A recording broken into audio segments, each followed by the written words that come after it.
좋다고 하니까 나도 좋다. 나태주 산문집.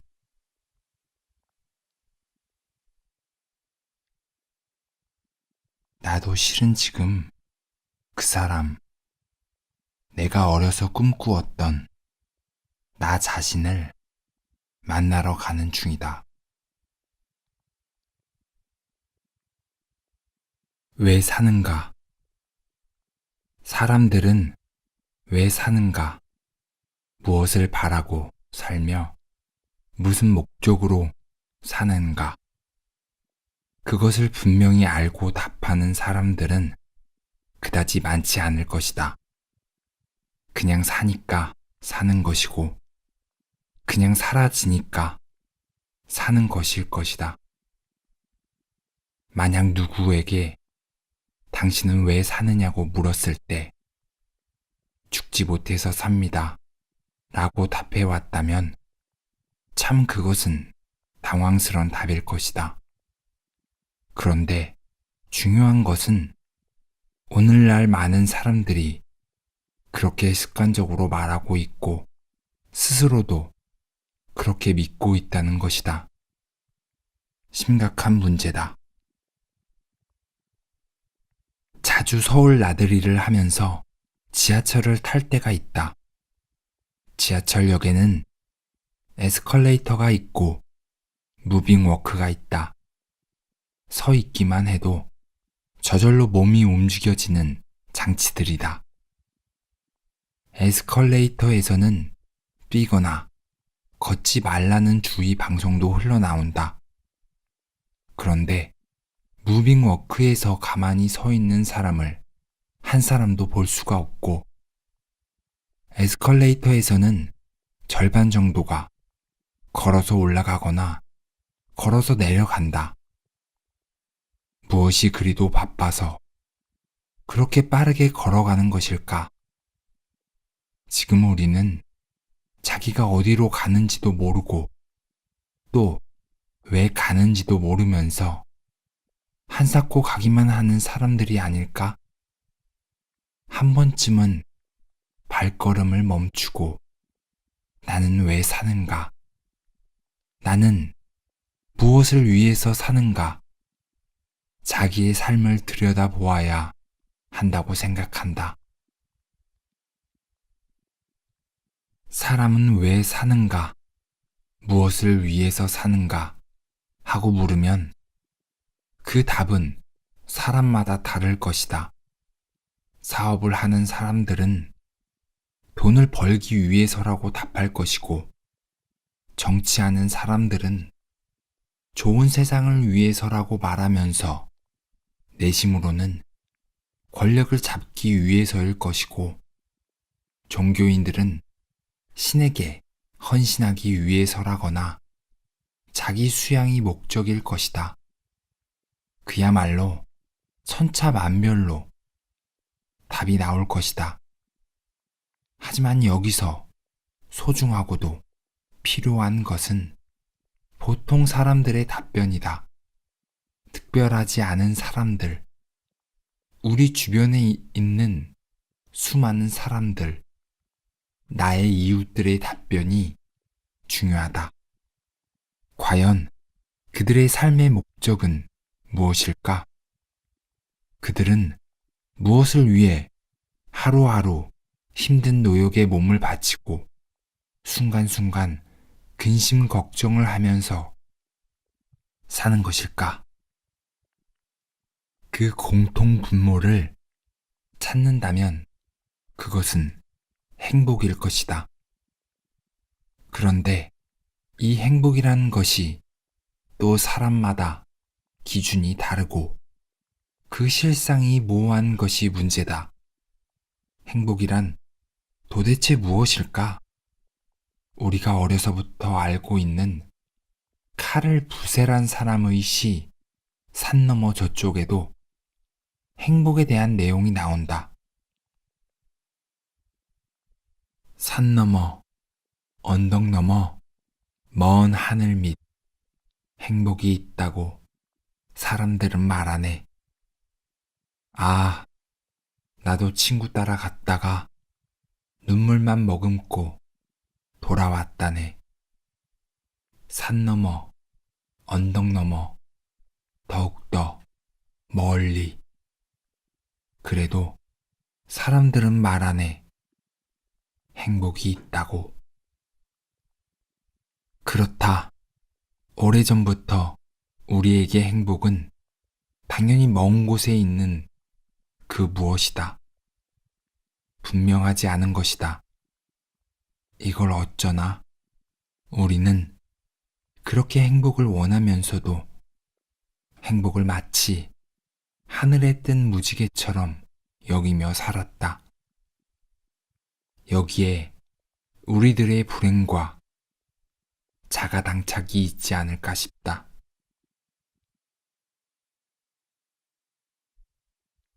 내일은 없다. 옛날 사람들이 남긴 좋은 말들을 들여다보면 일찍이 한 사람이 했던 말을 후세 사람들이 다시 곱씹어 한 말들이 덜어 있다. 오늘에 대한 격언이 그렇다.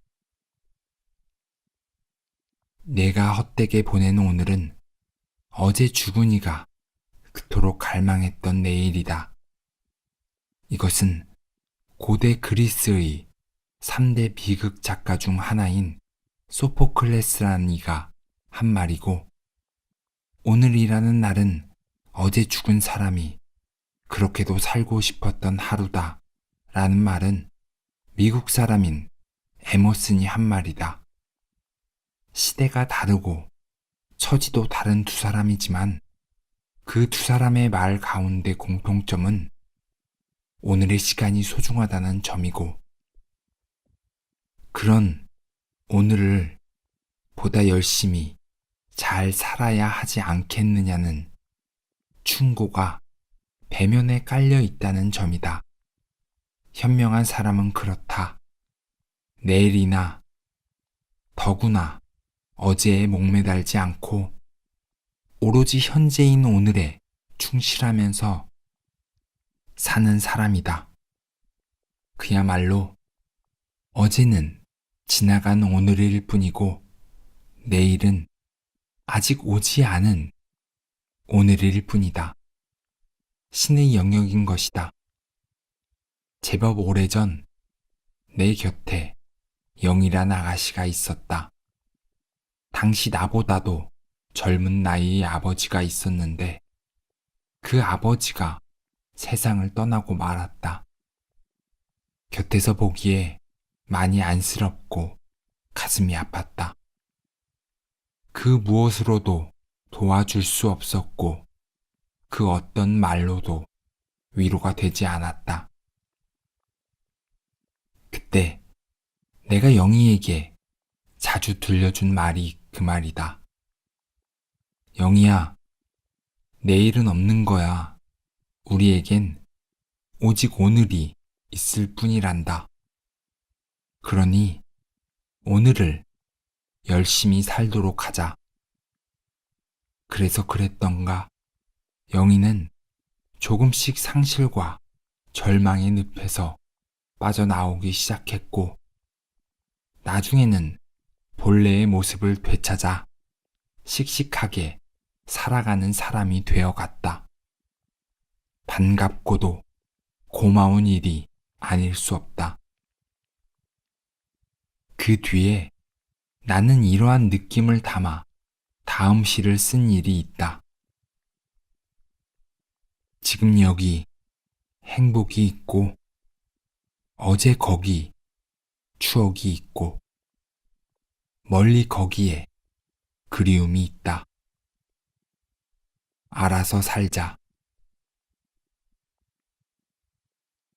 이것은 오늘이라는 제목의 작품이다. 언젠가 어디선가 이런 말을 듣기도 한 것 같다. 오늘은 내 생에 남은 날 가운데 언제나 첫날이다. 이 얼마나 무섭고도 절실하면서도 솔직한 말인가. 하루하루가 새날이고 하루하루의 새날 앞에 우리 또한 새 사람이다. 다만 자기가 낡은 사람이라고 생각하고 주저앉는 사람, 포기하는 사람만이 낡은 사람이고 그의 날만이 낡은 날이 되는 것이다. 그야말로 오늘이라는 날은 내 인생에서 남은 날의 총량 가운데 첫날이다. 그것은 오늘만 그런 것이 아니라 내일도 그럴 것이고 모레도 그럴 것이다. 그러므로 우리는 날마다 새날을 사는 새 사람이고 첫날을 사는 첫 사람인 것이다. 내일은 없다. 내일도 또 내일도 나는 내일은 없다는 생각으로 하루하루 다가오는 오늘에 집중하며 살 것이다. 그것은 영희도 마찬가지였을 것이다. 그러다 보면 우리의 일생은 매우 의미 있는 일생이 되고 성공한 일생이 될 것이다. 그것이 또 나의 한 믿음이며 소망이다. 그럼에도 불구하고 최근에 알게 된 말 가운데 마음 아픈 말들이 많다. 취준생, 미생, 산포인생, 번아웃, 헬조선 등 모두가 젊은 세대 사이에 쓰이는 유행어들이다. 한결같이 부정적이고 살아가는 일이 고달파서 생긴 용어들이겠다. 그 말들 속에서 젊은이들의 한숨소리가 들리는 듯해 마음이 참 편치 않다. 언젠가 장마철에 문학관 처마 및 화분을 유심히 본 일이 있다. 다른 곳에는 비가 내려 홍수가 지고 있는데 처마 밑에 들여놓은 화분의 화초가 시들어가고 있었다. 그곳은 하늘로부터 내려오는 비를 받을 수 없는 장소였기에 그랬던 것이다. 마음속에 아 하는 비명소리가 들리는 듯 했다. 오늘날 이와 같은 젊은이들이 충분히 있을 줄로 안다. 남들이 다들 누리며 사는 것을 자기만 누리지 못해 더욱 빈곤감에 마음 아픈 경우가 있을 것이다. 풍요가 넘쳐나는 시대, 화려한 세상이기에 박탈감과 허탈감은 더욱 가중될 것이다. 아, 이 일을 어찌하면 좋을까? 하지만 과거 세대도 충분히 그런 시절이 있었고 그런 일들을 당했다. 그러기에 그들의 고통과 번민과 망설임을 잘 안다. 하지만 말해주고 싶다. 옛말에도 있듯이 젊어서 고생은 사서도 한다고. 부디 야속하게 듣지 마시라. 무심한 9세대 인간의 편안한 소리라고 귀 막지 말기를 바란다. 다시 한번 시작해보고 용기를 내자고 하는 말이다. 가장 나쁜 것은 포기다. 시작해보지도 않고 포기하는 것은 더욱 나쁘다. 그야말로 그것은 생면 현상에 대한 훼손이요. 거부다. 우리는 이 시점에서 그럼에도 불구하고 이 말에 방점을 찍고 밑줄을 그어야 한다. 비록 사실은 그러하지만 그것과는 상관없이 그렇다. 아직은 이다. 그럼에도 불구하고 다시 시작하자. 그럼에도 불구하고 다시 사랑하자. 그럼에도 불구하고 우리 서로 악수를 청하자. 그럼에도 불구하고 손잡고 먼 길을 떠나보자. 판을 그대로 두어서는 안 된다. 깰 것이 있으면 깨고 뒤집을 것이 있으면 뒤집자. 그럼에도 불구하고 다시 시작해보는 것이다. 어디선가 새롭게 젊고 씩씩한 한 사람의 숨소리가 들리는 듯하다. 의심하지 마시라. 나는 언제까지나 당신 편이다. 당신의 모든 것을 지지하고 응원한다.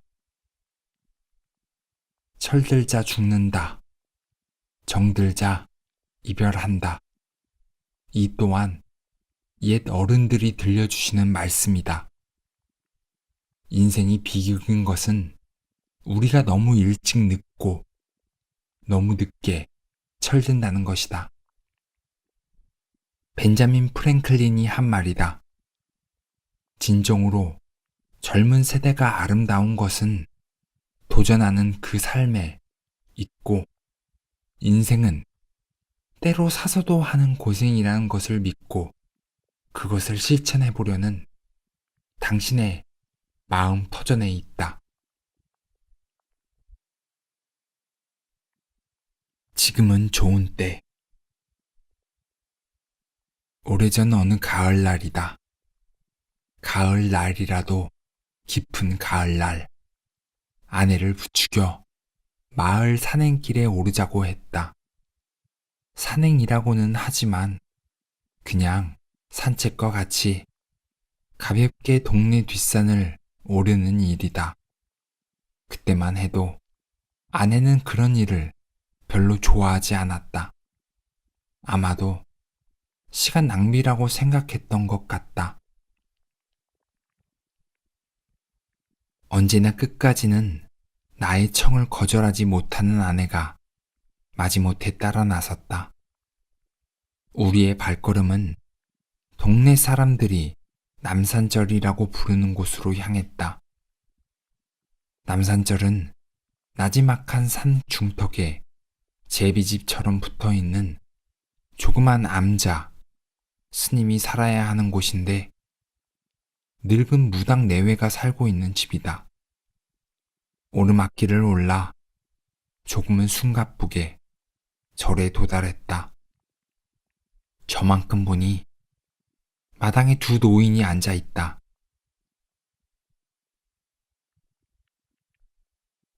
바닥에 콩을 베어다 깔아놓고 막대기로 두드리는 걸 보니 콩타작을 하는 모양이다. 노인들이 막대기를 휘두를 때마다 콩알들이 타닥타닥 튀어올라 마당가에 흩어진다.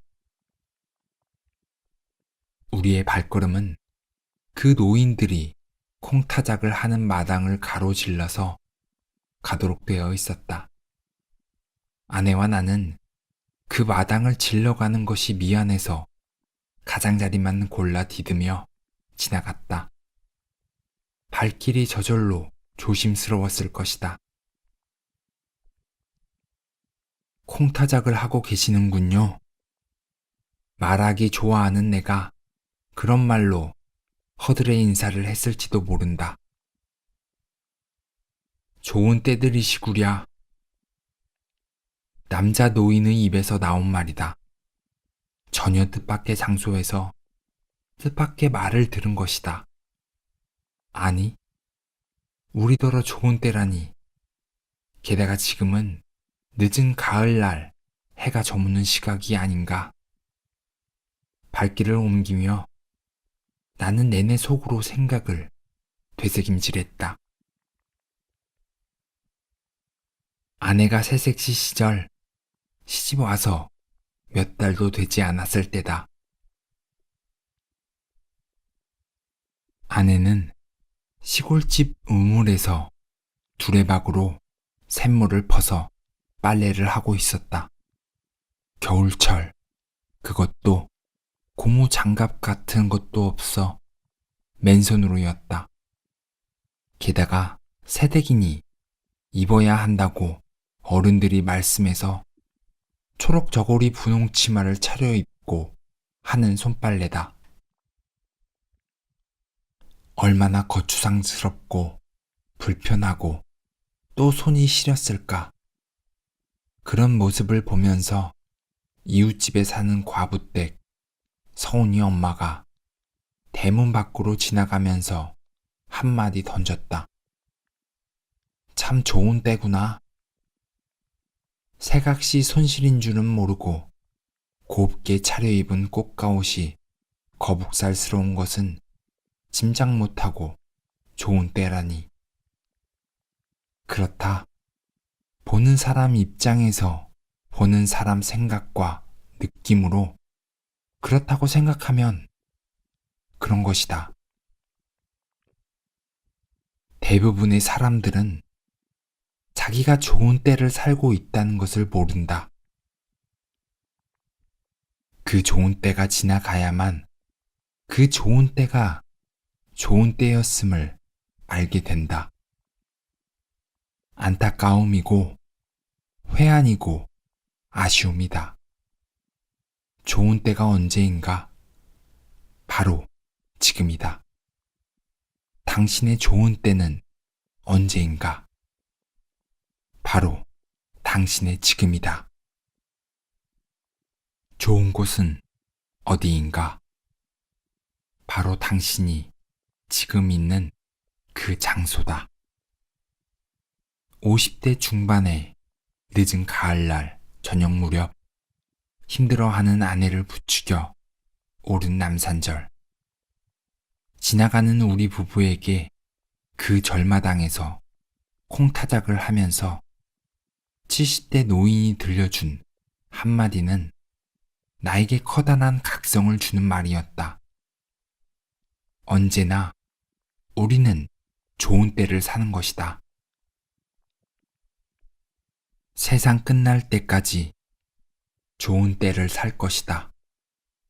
생각이 그렇고 느낌이 그렇다면 그런 것이다. 이미 행복한 사람, 만나는 사람마다 사는 일이 힘들다고 그런다. 고달프다고 말한다. 형편이 점점 더 나빠지고 있다고 말하는 사람들도 있다. 모두가 우울한 표정들, 사는 일이 반짝인다고 신난다고 말하는 사람을 만나기는 힘들다. 한가롭게 여유롭게 시간을 보내는 사람을 또한 요즘에는 만나보기 어렵다. 바쁘고 고달프기만 할 뿐 사는 형편은 별로인 사람들. 이쯤에서 우리는 한 번쯤 정직하게 심각하게 생각해 볼 일이다. 자신을 향해 질문을 던져볼 일이다. 나는 정말로 불행한 사람인가? 나는 정말로 못 사는 사람인가? 텔레비전 속 사람들과 비교할 일이 아니다.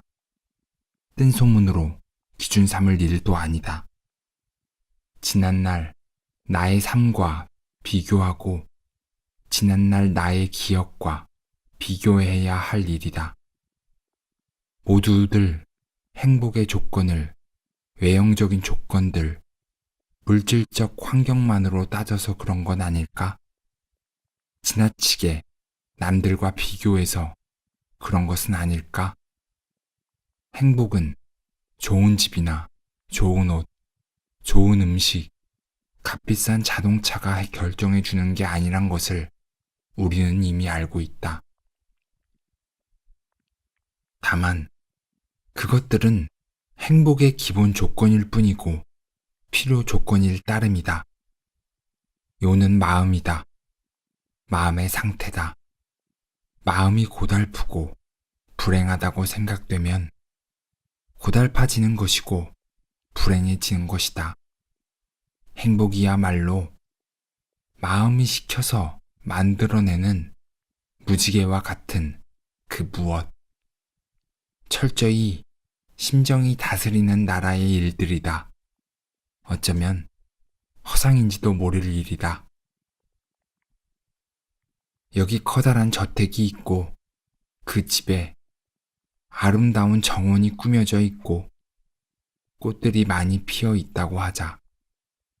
아무리 그렇다고 해도 그 집에 사는 사람들이 그것들을 보아주지 않고 사랑해주지 않는다면 그것들은 아무 소용없는 것이 된다. 부질없이 피었다 지는 꽃들일 뿐이다. 이미 나에게 행복의 조건들이 갖추어져 있지만 내가 그것을 행복으로 받아들이지 않고 인정해주지 않으면 그 모든 조건들은 무용지물이 되고 마는 것이다. 행복은 소유 개념이 아니고 철저히 사용 개념이다.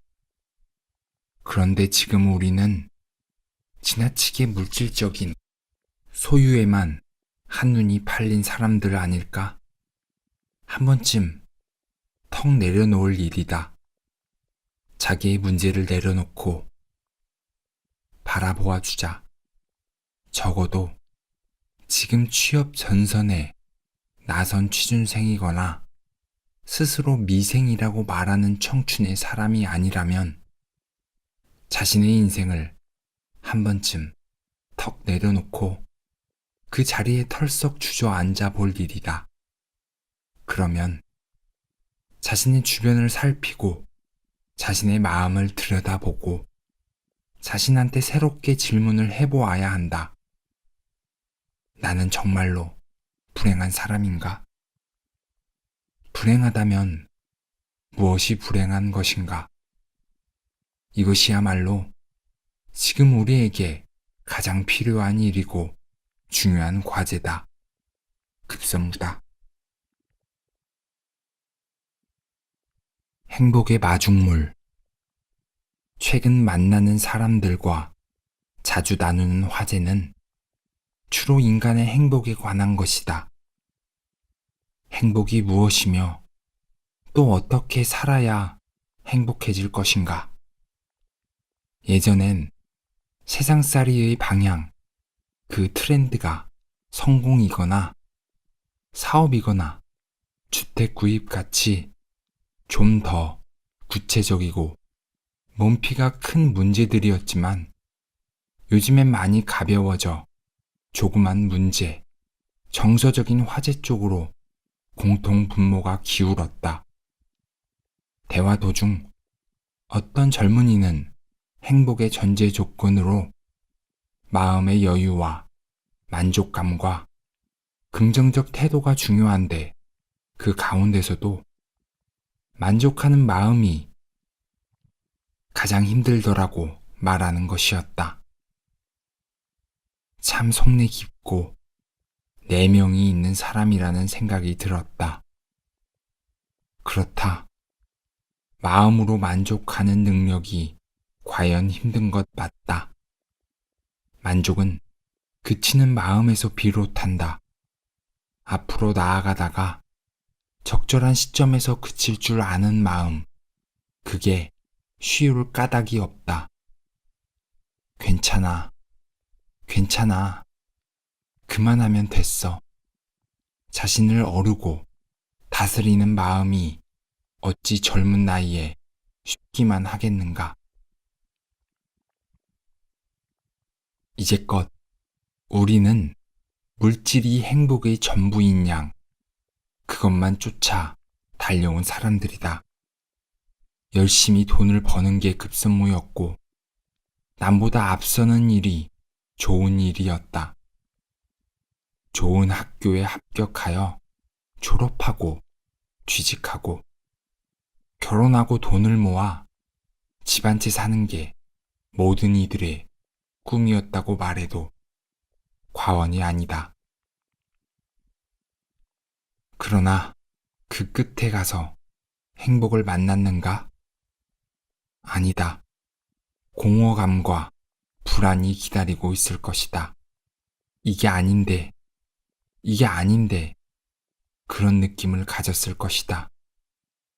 마음의 안정과 평화가 없었기 때문이다. 행복이 물질에서 비롯되기만 하는 것이 아니라 더 많이 마음에서 비롯된다는 걸 잠시 망각한 탓이다. 우리가 진정 행복해지기 위해서는 행복의 전 단계가 있어야 하고 행복의 마중물이 필요하다고 본다. 행복의 전 단계는 기쁨이고 다시 그 전 단계는 만족이다. 그러니까 만족, 기쁨, 행복의 순으로 행복이 발전한다는 것이다. 이것은 이론적으로 그런 것이 아니라 어디까지나 생활 사태에서 경험적으로 그런 것이다. 그러나 이보다 더 선행되는 마음은 감사하는 마음이다. 큰 것이 아니라 작은 것, 먼 것이 아니라 가까운 것에 감사하는 마음이 있을 때 만족이 있고 만족을 따라 기쁨과 행복이 차례로 온다. 그러기 위해서는 일상의 발견이 있어야 할 것이다. 요즘 날씨가 덥고 사납다. 그렇지만 말이다. 날씨가 사납고 더운 탓에 공기가 맑고 하늘이 얼마나 푸른지 모른다. 쾌청쾌청 그 하늘 호수에 두둥실 빠져 헤엄치는 흰 구름은 또 어떠한지. 이 하늘과 흰 구름은 우리가 어린 시절 염소나 소에게 풀을 뜯기며 바라보던 그 하늘과 흰 구름이 분명하다. 오늘 낮에 나는 자전거를 타고 2~5시간 시내를 돌며 볼일을 보았다. 신발 가게도 들르고 안경집에도 들르고 또 약국에도 들러 그동안 하지 못한 일들을 했다. 햇볕은 따가웠지만 하늘이 무척 맑고 구름이 너무 좋아 잠깐 자전거를 멈춰 하늘을 올려다보곤 했다. 오늘도 해가 기울면 나는 문학관의 꽃과 나무들에게 물을 줄 것이다. 그러면서 오늘 하루 이렇게 살아있는 목숨에 대해서 감사한 마음을 가질 것이다. 그러면 내일 아침 문학관의 꽃과 나무들은 더욱 예쁜 웃음을 보여줄 것이고 더욱 싱싱한 초론으로 인사를 청해올 것이다. 이러한 작은 기쁨, 작은 감사, 작은 만족은 당분간 내가 뿌리치기 어려운 유혹이고 또 그것은 작으나마 나의 행복한 마음을 기약해 줄 것이다. 역시 감사한 일이다.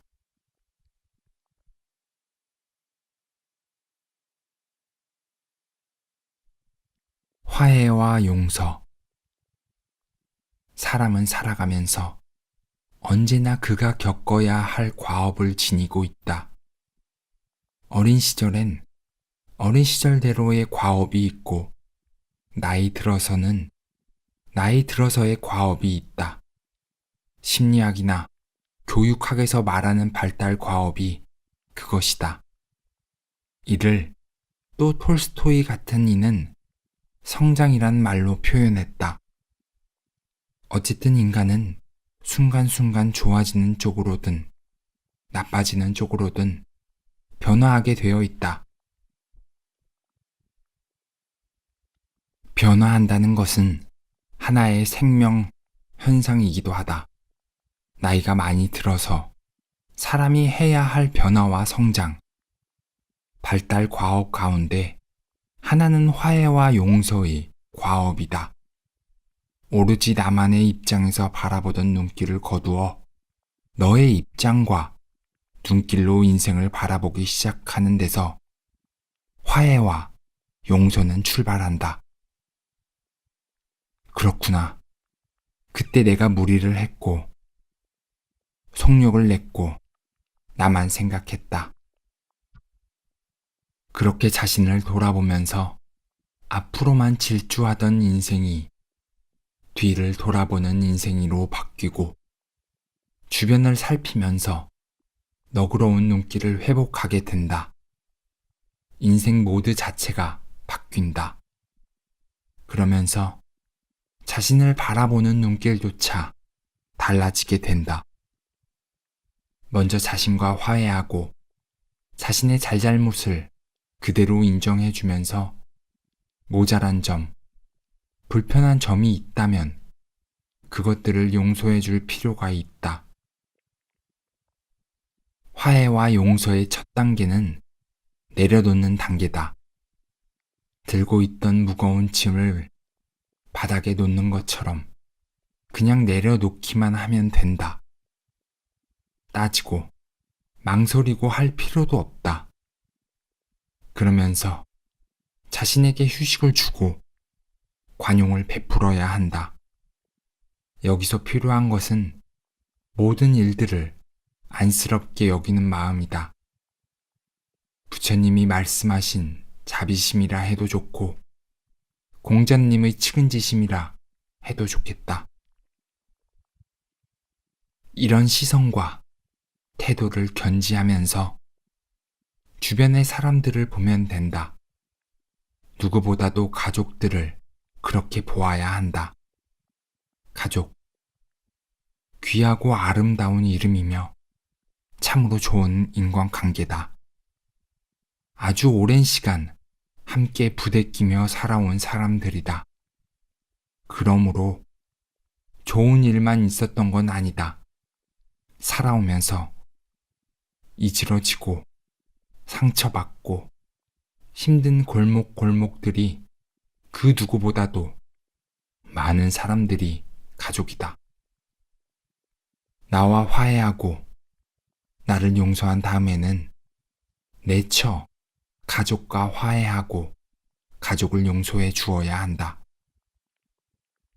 그것이 바로 사람이 나이 들어서 진정으로 해야만 하는 발달 과업이다. 나의 경우 가장 먼저 용서하고 화해할 대상은 아버지였다. 그리고 다음은 아들. 아직도 이러한 나의 발달 과업은 진행 중이다. 어디까지 갈 줄은 모르겠으나 살아서 충분히 그 일을 해나가고 싶다.